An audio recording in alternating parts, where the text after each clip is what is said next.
everybody, Monica here. Today's card is really cute and simple. I'm going to show you how to make a little Christmas wreath card in less than 5 minutes. So I took 2 circle dies and I put them together with some washi tape so I could make a circle frame. It's really easy to do. You just need to find 2 circle dies that are next to each other in size, and then a bunch of different leaves from my leaf dies, and just take what you have in your stash and cut out a bunch. It's easy to do. You could even buy some leaves in the store if you don't have a die machine. I mean, it's really easy. Those little punches come in super handy, and I used a few leaves from them.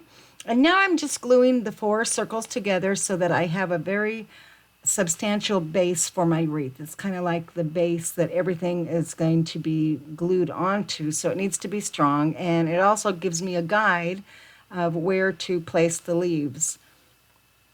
So now I'm just going to start with these large leaves, and I'm gluing them on in since there's 5 of them, they're going to go like in a star pattern, so equally spaced out from each other.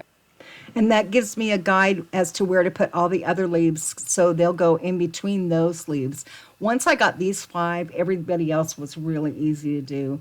So I just started with some of the littlest ones, and I put them in between those ones, and then I did more and more and more and more and more. It's fun, it's easy, it's relaxing, it's just a lot of fun.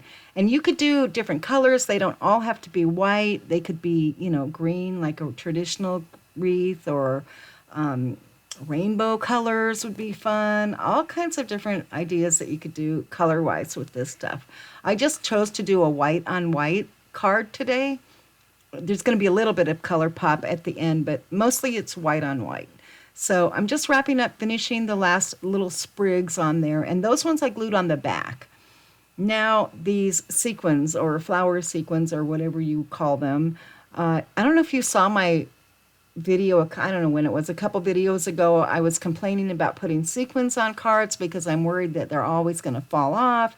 Well, I forgot, ding, ding, ding, dummy, I have glossy accents, and that works as a great strong glue. So I brought that out, and sure enough, it worked great. So if you have glossy accents, you can use that as a really strong glue if you're going to be adhering sequins, or you could even use glue dots. So I got those on there real secure, and then the little sprigs right there, they have a little spot that fit perfect for those little teeny, teeny, tiny hearts, and they are actually made to go on nails for nail art. I use a lot of stuff from nail art. I have striping tape and little tiny sequins like that. Now this is a big fail, but I left it in there to show you. I was just trying to find a sentiment that you could read that fit in the center of the circle. So I heat embossed one of the sentiments that came in the Spellbinders card kit of the month a couple months ago. And it's too small, it's too big, the hole is too small from the wreath, and I don't like the silver embossing powder. It just didn't read very well. So I actually didn't have to cut a circle. I used one that was left over from one of the inside of those rings that I have. And I grabbed a little Merry Christmas stamp, also from that same stamp set, and I heat embossed this one with gold heat embossing powder. I'm tapping off the excess right there, and I had a little bit of trouble with this one. It didn't come out as clean as I wanted, so I had to get in there with my paintbrush, usually my little homemade heat embossing buddy, which is going to come, I'm going to show you top 10 hacks for card making. I have a video I'm working on. It'll showcase my little homemade heat embossing buddy thing. Jeez. All right. Now I'm just, the rest is pretty simple. I'm just going to put double-sided foam tape on the back of the wreath, and I already put it behind the sentiment, and I'm just going to put that on the front of the card. It's so pretty.